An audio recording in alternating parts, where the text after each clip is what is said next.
తండ్రి గారి మీద ఉన్న కోపంతోనో మేమెవరం కూడా ఆయన గురించి ఏ రోజు మాట్లాడపోయినా మీరే ప్రెస్ మీట్ పెట్టి మీ నాన్నగారి పరువుని మీరే రోడ్డు మీద దిగజార్చేటట్టు మీరే ప్రెస్ మీట్ పెట్టారు.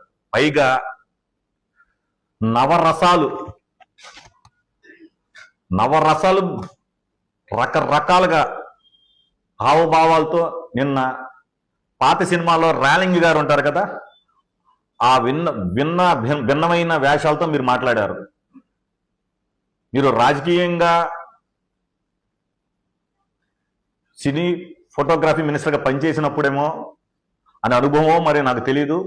మీరు రాజకీయంగా మీరు వద్దనుకున్నారేమో, ఒకళ్ళు సినిమాకి వెళ్తే ట్రై చేస్తాకైతే ఇలాంటి చెప్తాకన్నిటి చాలా బాగుంటుంది. రెండోది,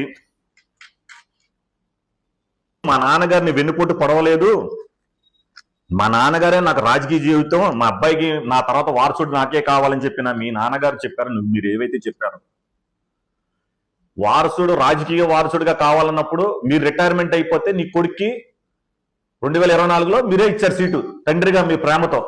మరి 1995లో మీ నాన్నగారు మీకు ఎందుకు ఇవ్వలేకపోయారు?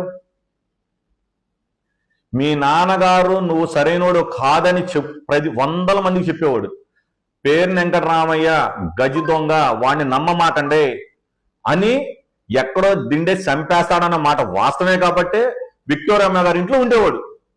1995లో కూడా నామినేషన్ అక్కడి నుంచి వేశాడు.